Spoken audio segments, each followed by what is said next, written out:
Jigar Mistry is with us, co-founder of Boyne Capital. Jigar, thanks for waiting. Appreciate you joining in on short notice. Let's just start with your thoughts on what we're seeing, which is, absolutely spectacular price action for not large caps, but just below large caps, right? I mean, mid and small, micro, smaller the better. And you and your fund, which has done well over since inception, you guys have done very well. You guys are turning cautious. You are bottom-up stock pickers. Look at largely opportunities from mid caps and small caps as well. So looking at stocks that you've owned in the past, but now you're moving into large caps. Tell us why. Hi Prashant, good afternoon. Thank you for inviting me as always to your show. But see, come to think of this, right? India is in a superlative place over the next 10 years or so. But look at what's really happening in the run-up to that long term. Any sort of news is being taken as a positive news, right? So you have promoters selling, they've sold, I think 2x in 6 months versus the 3 years average for full years. So that's taken as a positive, or a lot more float coming in. You have, large P's selling out a tech business. The stock ended 10% that day up. Again, more float, overhang gone away. Good results are obviously good news, but bad results are also taken as good news. Contract wins are essentially leading to stocks getting re-rated. And people have started discounting F26, F27, 28. So I think all put together, we are of this opinion that yes, in the longer term, it does make a lot of sense. But in the run up to it, you might have a scenario where you could, take a pause before the things become a lot more clearer. Effectively, building off a 5.5 US Fed fund target rate. And then, you try discounting it back to an Indian corporate discounting rate, and rates could stay higher for longer. You try putting that in your DCF models, you will find a very different picture. From there, you get to India specific issues. Crude has rallied to almost 90. That's a $17 run up, effectively $35 odd billion in annual payout higher. Secondly, you also see this scenario where the Fed fund target rate and the repo differential is now only at 100 basis points, which is the lowest it has ever been. And $274 billion worth of short-term liabilities will get, fructified. So that needs to be taken into account. Rainfall has not been ideal. So at least the eastern part and the southern part, you are seeing a 16 and 17% sort of deficit flow through. Kharif season sowing is happening, so that's very important. So I think all of these, yes, it's a great story in the long term, etc. But one needs to be a little more cautious, especially the way in which you are seeing the actions in small and mid cap. So we have, as you mentioned, we have always run it as a flexi cap fund. There were times when we are predominantly large caps, times when we are small caps, and we are turning into large caps as we speak. By the way, some big news which can boost India's AI revolution. Reliance and Nvidia are partnering to advance AI in India for India. If you remember, even in the Reliance AGM, Mukesh Ambani spoke a lot about AI, and I remember he said that 7 years ago we had promised telecom broadband connectivity to everyone. We have delivered, and now our promise is to give AI to everyone, for everyone, and we will deliver. He spent a lot of time talking about AI, and this appears to be one big step that Reliance Industries is doing to build a digital infrastructure. So, Rima, I just want to comment on the press release and the specifics on what this alliance entails. But what we have right now is a press release from Nvidia. What the company is saying, and this is a joint press release, obviously they're mentioning Reliance in it, the companies will work together to build AI infrastructure that is over an order of magnitude more powerful than the fastest supercomputer in India today. Nvidia will provide access to the most advanced Nvidia GH200 Grace Hopper superchip. So basically, Nvidia gives access to the superchip and this technology to Reliance. What does Reliance do with it? It goes on to say that to serve India's vast potential in AI, Reliance will create AI applications and services for their 450 million Jio customers and provide energy-efficient AI infrastructure to scientists, developers, and startups across India. So two parts, Reliance uses some of this technology for its own customers, its data and telecom customers, and it also provides energy-efficient AI infrastructure. Remember, Reliance has its own huge plans in new energy to support the supercomputing architecture and infrastructure that is being set up across the country. So this is pretty phenomenal, and of course, Prashant, being our resident NVIDIA expert, someone who loves to read more about the company and the absolute phenomenal moves that it has made, the moves that the stock has made. By the way, the stock is finally reacting as well. I mean, it's not an alliance to immediately set up this, super chip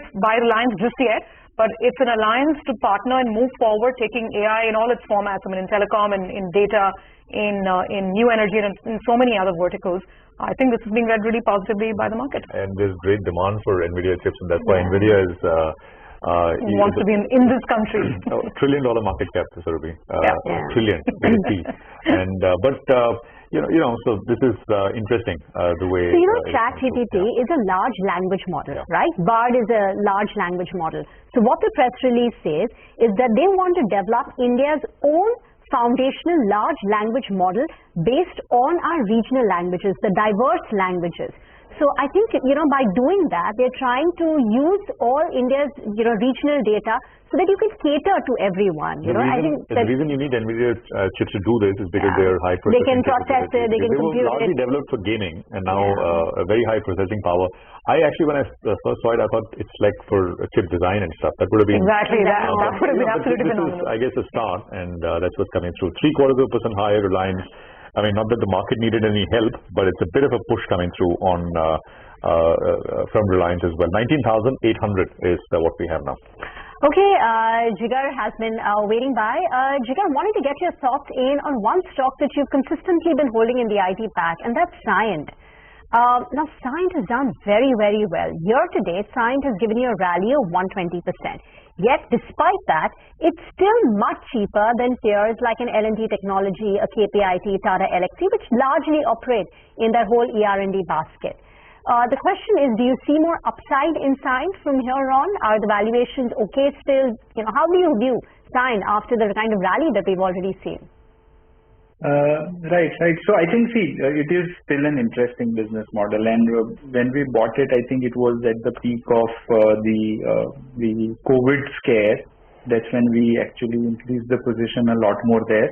And since then, I think that new sort of things have kept on emerging. So whereas the large IT packs have seen some amount of demand pressure come through, here you have had the DM, LLM sort of the subsidiary get carved out of the main business, and then that got separately listed. And then the key businesses, if you hear the management commentary, has continued to remain a lot more positive vis-a-vis everybody else. And there has been earnings upgrades as well. So as you speak, you have a scenario where the valuations are, I think, 22 times, 23 times F25, and then going forward much lower. I think it continues to remain an interesting business model.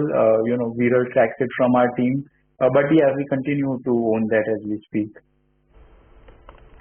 Okay, that's the word on some of the IT names. Jigar, hi, good afternoon. I think this market has been trying to wrap its head around this massive PSU rally that's played out, right? Anything that has the government of India as a shareholder just touches stratosphere. What have you made of this trend? What is the caution, if any, that you'd like to put on the table? And which of the stories that are perhaps still good for more? And then we need to be prepared for that. Hi, Surabhi. Yes, so I think you have the PM sort of green lighting the whole rally, then you do come to expect a little more out of it. But I think this entire market since since I think I can remember, it has always operated on narratives, and the narrative keeps playing out. When it starts, it's reasonably attractive. So you look at the 14 to 19 consumer rally, or you look at the 2000 to 2008 rally there. You ascend the power sector rally. It starts with something being very compelling till the time the entire street buys in, and then it goes towards something which becomes unsustainable at the end.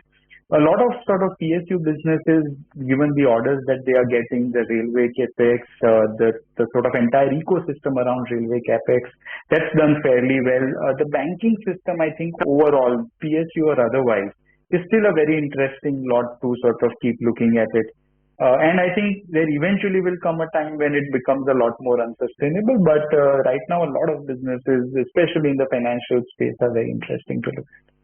Rapid fire, Jigar. Have you looked at THD REC? We don't have it, Prashant. Sorry. Okay.